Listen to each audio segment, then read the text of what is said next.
Hadirat Baru. Amsal 23 ayat 18 katakan, karena masa depan sungguh ada dan harapanmu tidak akan hilang. Sekali lagi saudara, saya akan bacakan Amsal 23 ayat 18. Karena masa depan sungguh ada dan harapanmu tidak akan hilang. Saudara, Albert Einstein pernah menulis dalam quotes-nya, dikatakan, learn from yesterday, live for today, hope for tomorrow. Hari kemarin adalah sejarah, hari esok masih misteri, dan hari ini adalah karunia Allah. Itulah sebabnya kita katakan, saudara-saudari sekalian, setiap hari adalah hadiah, pemberian dari Tuhan, gift, anugerah yang Tuhan berikan bagi setiap kita.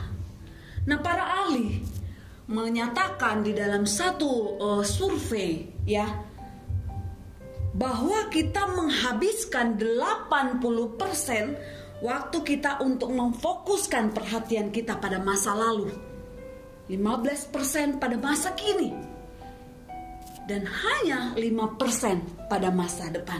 Nah, saudara, tahukah kita bahwa hidup kita selama kita ada di dunia ini, kita melewati 3 fase, yaitu masa lalu, masa kini, dan masa yang akan datang. Masa lalu, masa kini, dan masa yang akan datang. Setiap orang suci punya masa lalu. Setiap pendosa punya masa depan. Pertanyaannya, posisi kita sekarang di mana, saudara? Bagaimana masa lalu kita? Tapi percayakah saudara, waktu saudara libatkan Tuhan, ada masa depan yang Tuhan janjikan di dalam kehidupan kita.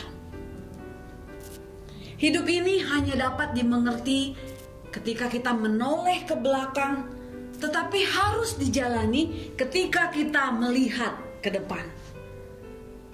Kita dapat menoleh ke belakang mengenai masa lalu kita, apapun itu, saudara. Tapi izinkan Tuhan berjalan bersama dengan engkau di dalam masa depan yang Tuhan janjikan. Melihat ke depan dengan kacamatanya Tuhan. Ya, kita akan belajar dari masa lalu kita. Masa lalu penting karena membawa kita berada pada saat ini. Namun sepenting apapun masa lalu Anda, tidak sepenting cara Anda memandang masa depan. Jadi kita boleh mengalami, boleh mengingat kembali masa lalu kita. Tetapi yang terpenting adalah bagaimana Anda dapat meluangkan atau memfokuskan diri Anda untuk bagaimana Anda menghadapi masa depan Anda nanti. Dan Anda tidak dapat menaruh tanda tanya di tempat Tuhan menaruh sebuah tanda titik. Ya, Anda tidak dapat menaruh sebuah tanda tanya di tempat Tuhan menaruh sebuah tanda titik. Artinya, pusatkan perhatian Anda. Pusatkan perhatian apa yang dapat Anda ubah dari apa yang Anda tidak dapat ubah. Jangan biarkan penyesalan kemarin menghancurkan harapan dan impian di hari esok. Itu kata Joel Osteen. Ya, saudara, pusatkan kepada apa yang Anda bisa ubah. Izinkan Tuhan berjalan memimpin kepada masa depan yang Tuhan janjikan. Jangan biarkan penyesalan kemarin menghancurkan harapan dan impian Anda untuk hari esok. Nah, itu yang dikatakan masa lalu.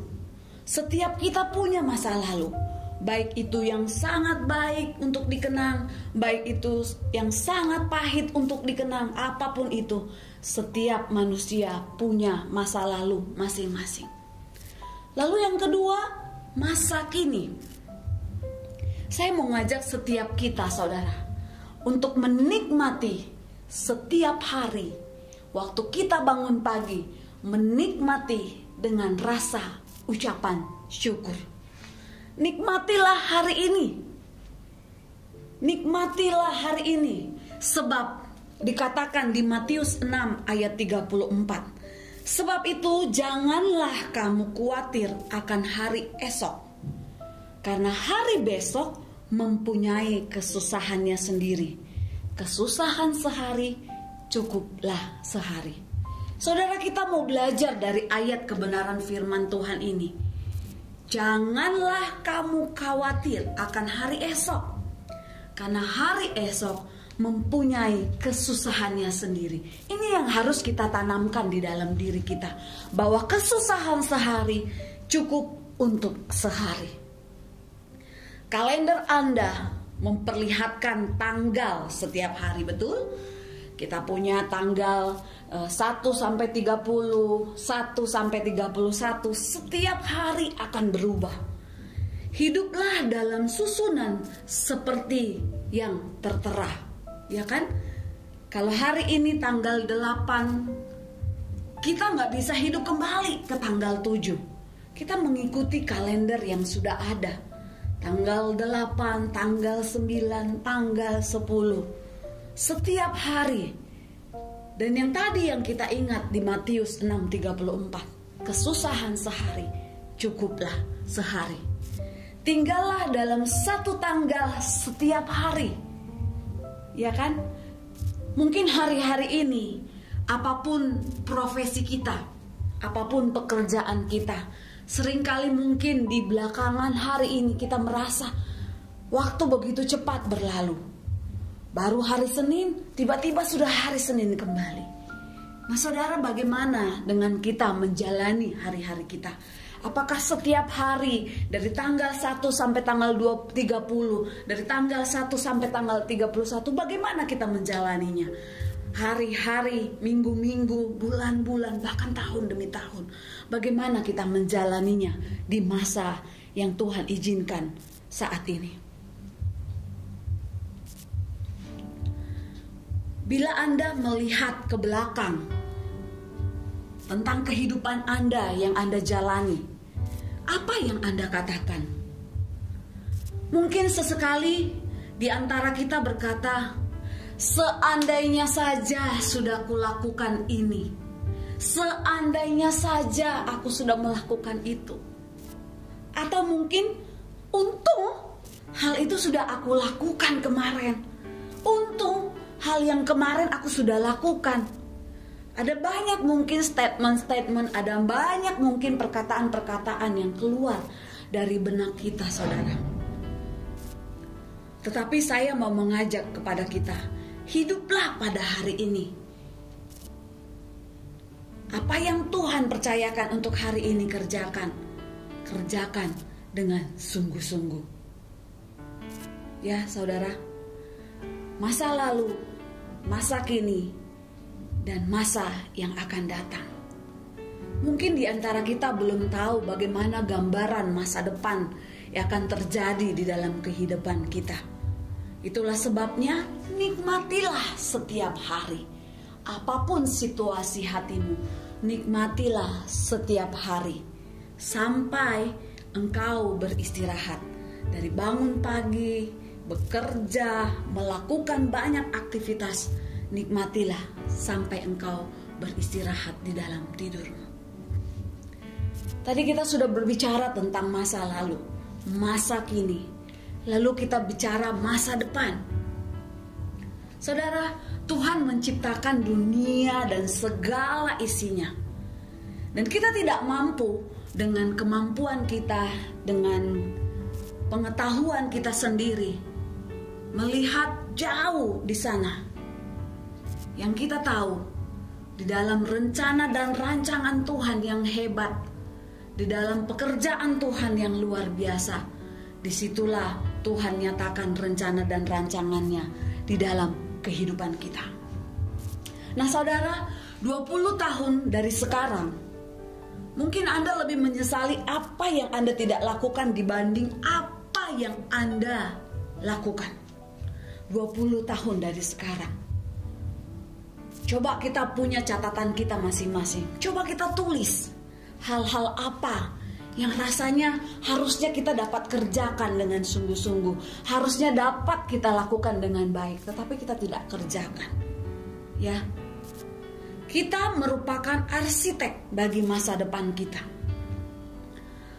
Hanya karena berdiri di atas pundak raksasa, ya, kita perlu Tuhan. Kita perlu Sang Pencipta yang akan menolong dan memampukan kita untuk menatap, untuk berjalan kepada masa depan yang Tuhan janjikan.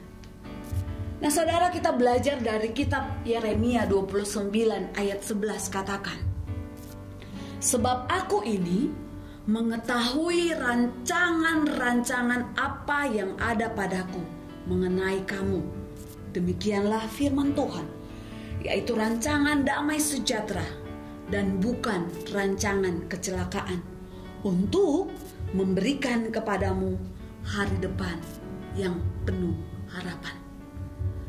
Waktu kita membaca ayat ini, saudara, melegakan hati kita bahwa masa depan yang penuh harapan Tuhan sudah janjikan. Saat ini, apakah Anda yang mendengar live ini di dalam usia senja, dewasa, remaja, atau anak-anak? Perhatikan masa depan. Masa depan kita perlu dibangun mulai saat ini. Masa depan kita perlu diperhatikan, perlu direncanakan mulai saat ini. Nah, saudara, 3 hal yang harus diperhatikan untuk membangun masa depan. Kita mau belajar hari ini ada 3 hal yang harus kita perhatikan untuk membangun masa depan. Yang pertama, bangun relasi, bangun keahlian, bangun relasi, bangun keahlian. Nah, kata relasi berarti ada pihak yang lain, bukan kita sendiri saja, tetapi ada orang lain, ada pihak lain yang kita bangun hubungan, kita bangun relasi kita. Pengkhotbah 10 ayat 10 katakan, jika besi menjadi tumpul dan tidak diasah, maka orang harus memperbesar tenaga. Tetapi yang terpenting untuk berhasil adalah hikmat. Sekali lagi, saudara, Pengkhotbah 10 ayat 10 berkata, jika besi menjadi tumpul dan tidak diasah, maka orang harus memperbesar tenaga. Tetapi yang terpenting untuk berhasil adalah hikmat. Mungkin para wanita, ibu-ibu rumah tangga yang suka memasak gitu ya, rasanya terganggu kalau kita menggunakan pisau yang tumpul untuk memotong sayur kah, ikan kah, daging kah, apapun itu. Dan kita memerlukan tenaga ekstra untuk dapat memotong itu, apakah itu sayur, apakah itu ikan, apakah itu daging. Tapi waktu kita dapat mengasah pisau, ya, sekarang kan banyak ya Bapak Ibu Saudara sekalian alat pengasah. Waktu pisau yang kita gunakan untuk memotong itu tajam, kita nggak perlu menekan dengan terlalu kuat. Itu gampang, ya kan? Tapi di sini dikatakan di Pengkhotbah 10 ayat 10 tadi, jika besi menjadi tumpul dan tidak diasah, maka orang harus memperbesar tenaga, ya, tenaga ekstra. Tetapi dikatakan di sini yang terpenting untuk berhasil adalah hikmat. Hikmat identik dengan pengurapan daripada Tuhan, pertolongan daripada Tuhan, ya, saudara. Pertanyaannya, apa yang sudah Tuhan kasih dalam kehidupanmu? Sekecil apapun itu, mari pertajam. Engkau mungkin suka memasak, pertajam kesukaanmu memasak. Perbanyak membaca buku-buku resep, perbanyak menonton mungkin YouTube tentang kuliner, masakan, atau apapun itu. Mungkin engkau suka menyanyi. Latih suaramu. Latih setiap pagi, setiap hari. Dengerin musik. Mungkin engkau suka bermain musik. Latih, pertajam dengan latihan terus. Terus menerus. Tidak ada orang yang bisa dengan instan tanpa melewati proses latihan, proses pembelajaran. Percayalah saudara, makin kita pertajam, makin kita belajar, makin kita gali di mana kemampuan kita, di mana kesukaan kita. Saya percaya Tuhan bisa pakai itu untuk membawa saudara mengalami sesuatu di luar dari apa yang saudara pikirkan. Ya, bangun relasi, bangun dedikasi, bangun pengabdian, bangun kerajinan. Tuhan akan memberi hikmat untuk kita berhasil. Ada mungkin di antara kita yang terlalu berhayal, terlalu banyak impian, terlalu banyak cita-cita. Tetapi kalau kita diam saja, kita tidak mempertajam, kita tidak mengisi dengan ilmu pengetahuan, kita tidak mengisi dengan sesuatu yang membawa kita untuk menjadi rajin, untuk mau terus belajar, saya percaya itu tidak akan terjadi. Tapi waktu kita membangun dedikasi kita, pengabdian kita, kerajinan kita, Tuhan akan memperhitungkannya. Amin. Tuhan akan memberikan hikmat untuk kita mengalami keberhasilan. Kalau saya bisa cerita saudara-saudara, dulu saya senang untuk memasak. Tetapi setelah saya guluti, setelah saya lebih rajin mencoba yang satu masakan yang lainnya, wah ternyata banyak potensi, banyak masakan yang sebelumnya saya belum pernah masak, saya bisa masak. Ya, kalau kita tahu kan ada pepatah bilang, Allah bisa karena biasa, Allah bisa karena biasa. Jadi waktu kita melakukannya dengan rutin, waktu kita melakukannya berulang-ulang, kita akan biasa. Kita akan terbiasa, kita akan dapat mengerjakannya. Makanya itu pertajam terus kemampuanmu. Sekecil apapun itu. Talenta yang Tuhan kasih, pertajam. Karena Tuhan menetapkan setiap kita menjadi kepala dan bukan ekor. Amin.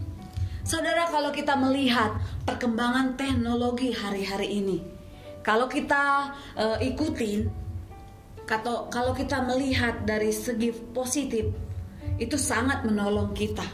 Perkembangan teknologi, media, apapun itu menolong kita dapat mengakses semua yang kita mau. Tapi pertanyaannya, kita jangan terhanyut. Kita harus juga cerdik. Kita harus juga berhikmat. Nah, dari mana hikmat itu berasal? Yaitu dari Roh Tuhan sendiri. Dikatakan di Yohanes 14 ayat 26. Tetapi penghibur, yaitu Roh Kudus, yang akan diutus oleh Bapa dalam namaku, dialah yang akan mengajarkan segala sesuatu kepadamu dan akan mengingatkan kamu akan semua yang telah kukatakan kepadamu. Garis bawahi saudara, dialah yang akan mengajarkan segala sesuatu kepadamu dan mengingatkan kamu akan semua yang akan kukatakan kepadamu. Roh Kudus mengajarkan kita segala sesuatu karena Dia adalah guru. Dia adalah teladan yang mengajarkan keahlian kepada kita dan memberi hikmat kepada kita senantiasa. Saudara ingat cerita tentang Nuh? Seorang bapak Nuh. Dia tidak pernah berpikir, dia tidak pernah berencana masa depannya untuk membangun bahtera. Tetapi waktu Tuhan suruh, dia dapat mengerjakan secara detail seperti apa yang Tuhan mau. Bahtera yang begitu besar, dengan segala arsitek, dengan segala bagian-bagian yang dirancangkan, dia dapat kerjakan karena hikmat dari Roh Tuhan yang Tuhan berikan. Kalau kita juga ingat tentang Yusuf yang menjadi narapidana, menjadi tahanan di penjara gitu ya. Tetapi dia berdoa meminta hikmat dari Tuhan. Ia menjadi pemimpin di Mesir dan menyelesaikan masalah kelaparan dunia pada waktu itu. Saudara, firman Tuhan pun katakan, waktu kita kekurangan hikmat, minta hikmat daripada Tuhan. Nah, ini kabar baiknya saudara. Kita dapat meminta hikmat dari Tuhan yang memimpin kita, yang menolong kita supaya dapat berjalan kepada masa depan yang Tuhan mau tentukan dalam kehidupan kita. Saya mengajak kita setiap hari, akui eksistensi Tuhan. Jangan sombong. Hidup kudus. Banyak masuk dalam hadirat Tuhan. Ya. Jadikan statement ini saudara. Waktu saya berdoa, saya dapat sesuatu dari Tuhan. Waktu saya banyak berdoa, Tuhan banyak berbicara kepada saya. Waktu saya banyak berdoa, Tuhan banyak ingatkan saya.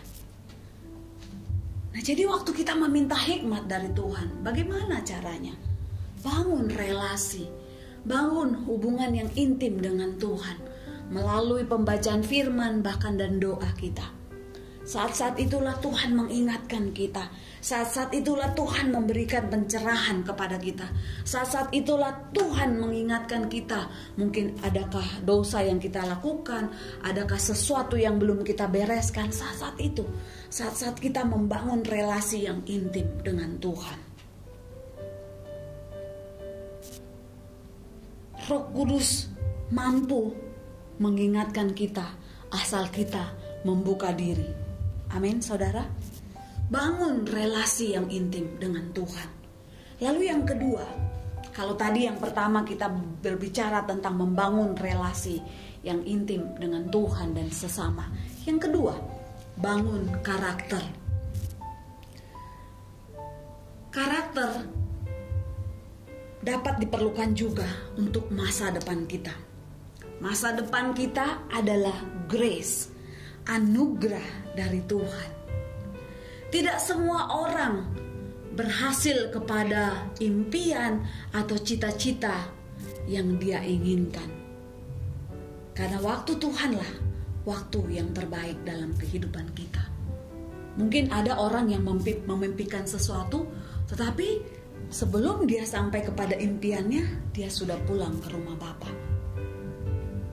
Nah saudara, waktu kita masih diberikan kesempatan untuk menjalani masa depan kita ke depannya nanti, itu adalah anugerah perkenanan dari Tuhan. Waktu kita membangun relasi yang intim dengan Tuhan, kita sedang menarik berkat Tuhan, kita sedang menyukakan hati Tuhan lewat perbuatan kita, tingkah laku kita, dan segala sesuatu yang kita kerjakan. Perkenanan datang ketika kita memiliki karakter ilahi. Ya, kalau kita cerita tentang perumpamaan talenta, ada yang mendapat 5 talenta, ya kan saudara ya, 2 talenta, 1 talenta. Nah, yang 5 talenta, Matius 25 ayat 21 katakan, maka kata tuannya itu kepadanya, baik sekali perbuatanmu itu, hai hambaku yang baik dan setia. Kau telah setia dalam perkara kecil, aku akan memberikan kepadamu tanggung jawab dan perkara yang besar. Masuklah dan turutlah dalam kebahagiaan Tuanmu.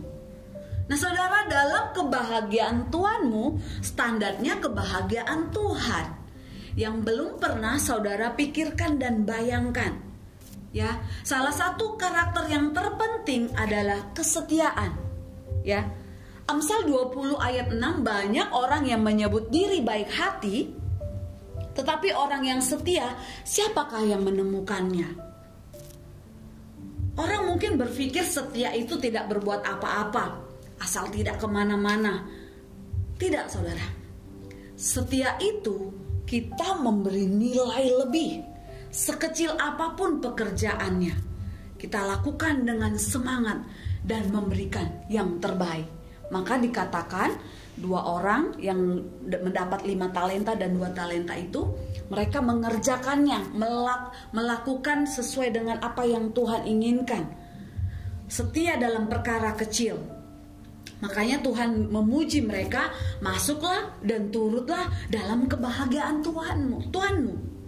Berbeda dengan satu hamba itu, dia menyembunyikan talenta yang diberikan tuannya dan tidak melakukan apa-apa. Pantaskah dia dikatakan setia? Tidak ya saudara. Yang melakukan kesetiaan di dalam perkara yang kecil, memberikan kepada dia sekecil apapun pekerjaan, dia lakukan dengan semangat dan memberikan yang terbaik. Di mata Tuhan, itulah artinya kesetiaan. Jadi kita tidak tinggal diam, kerjakan keselamatan yang Tuhan berikan di dalam kehidupan. Yang ketiga saudara, di manakah kita membangun semuanya itu? Bangun relasi, bangun karakter, ya. Yang ketiga, bangunlah fondasi ilahi. Fondasi kita adalah Tuhan Yesus. Kisah Para Rasul 4 ayat 11-12 dikatakan, Yesus adalah batu yang dibuang oleh tukang-tukang bangunan, yaitu kamu sendiri. Namun ia telah menjadi batu penjuru. Dan keselamatan tidak ada di dalam siapapun juga selain di dalam dia. Sebab di bawah kolong langit ini tidak ada nama lain yang diberikan kepada manusia yang olehnya kita dapat diselamatkan. Saudara, fondasi kita adalah Yesus Kristus. Amin. Yesus Kristus harus menjadi alasan. Yesus Kristus harus menjadi motivasi. Yesus Kristus di tempat pertama dalam kehidupan kita. Serahkan dan percayakan kehidupan kita kepada Yesus Kristus. Allah yang perkasa, El Gibor, pahlawanmu, akan menyatakan pribadinya pada waktu umatnya berperang. El Gibor menyatakan pribadinya bahkan ketika hampir kalah. El Gibor menyatakan pribadinya bahkan ketika umatnya dalam keadaan putus asa. Ketika engkau berteriak Yesus, Ia akan datang menolong dan menyelamatkanmu. Nah saudara yang dikasihi Tuhan, setiap hari dalam kehidupan kita akan melewati atau bertemu dengan yang namanya peperangan rohani. Ketika engkau hampir merasa kalah, serahkan dan datang kepada Tuhan Yesus. Ia akan memberikan kemenangan kepada kita. Ia tidak pernah terlambat. Ya, Dia tidak pernah terlambat untuk datang menolong engkau, untuk datang menolong jiwamu, untuk datang menolong keluargamu, untuk datang menolong bisnismu, untuk datang menolong apapun masalahnya. Apapun masalahmu. Pertanyaannya saudara, apakah sudah membangun relasi yang intim dengan Dia? Apakah kita sudah membangun karakter yang baik? Apakah kita sudah membangun fondasi yang mengedepankan Kristus, yang membuat Kristus menjadi tempat yang pertama di dalam hati kita? Itu yang mau kita kerjakan hari lepas hari. Apapun masa lalu kita, masa kini yang kita sedang jalani, masa depan ada di tangan Tuhan. Masa depan yang gilang gemilang Tuhan sudah janjikan ketika kita hidup bersekutu, hidup berelasi dengan Tuhan. Sekali lagi, Amsal 23 ayat 18 tadi katakan, karena masa depan sungguh ada dan harapanmu tidak akan hilang. Ya saudara, saya mengajak kita semua yang mendengarkan program ini, percayalah, masa depan sungguh ada dan harapanmu tidak akan hilang. Tuhan Yesus memberkati. Mari kita berdoa. Bapa, terima kasih Tuhan. Di dalam perjalanan iman kami, mungkin terkadang kami melihat masa lalu kami. Kami rindu ya Tuhan, apapun situasi masa lalu kami yang mungkin terkadang masih mengganggu kami. Kami mau datang kepada Tuhan. Kami mau serahkan kepada Tuhan segala pikiran-pikiran yang bukan dari Tuhan. Dalam nama Yesus kami perintahkan keluar. Hanya damai sejahtera-Mu Tuhan yang tinggal di dalam kehidupan kami, sehingga masa kini yang dapat kami jalani dengan roh takut akan Tuhan, mengerjakan apa yang Tuhan mau dan Tuhan inginkan dalam kehidupan kami, di dalam kesetiaan yang tidak hanya berdiam saja, tetapi kesetiaan kami mengerjakan lebih baik lagi, melakukan dengan antusias lagi, melakukan dengan terbaik lagi ya Tuhan Yesus. Sehingga Engkau sendiri berkata kepada kami para hamba-hamba-Mu, masuklah dalam kebahagiaan Tuhan-Mu. Kami mau masuk dalam kebahagiaan-Mu ya Tuhan Yesus. Kami mau terus berjalan di dalam Engkau. Dan saat ini Tuhan Yesus, hamba-Mu berdoa bagi setiap kami yang mendengarkan Tuhan. Biarlah masa depan kami ada di dalam tuntunan dan pimpinan-Mu ya Bapa. Apapun potensi kami, apapun keahlian kami, apapun profesi kami Tuhan, kami mau persembahkan bagi Engkau Yesus. Kami mau pertajam kemampuan kami untuk hormat kemuliaan-Mu. Hanya Engkau satu-satunya yang disenangkan. Biarlah kemuliaan demi kemuliaan turun atas setiap kami ya Tuhan. Karena yang kami tahu, masa depan sungguh ada, dan harapan di dalam Engkau tidak akan pernah hilang. Materaikan Tuhan kebenaran firman-Mu di dalam hati dan pikiran kami, sehingga dapat berakar, bertumbuh, bahkan berbuah yang lebat. Nama Tuhan disenangkan. Segala pujian, hormat, kemuliaan hanya bagi nama Tuhan. Di dalam nama Tuhan Yesus kami berdoa. Haleluya. Amin. Shalom.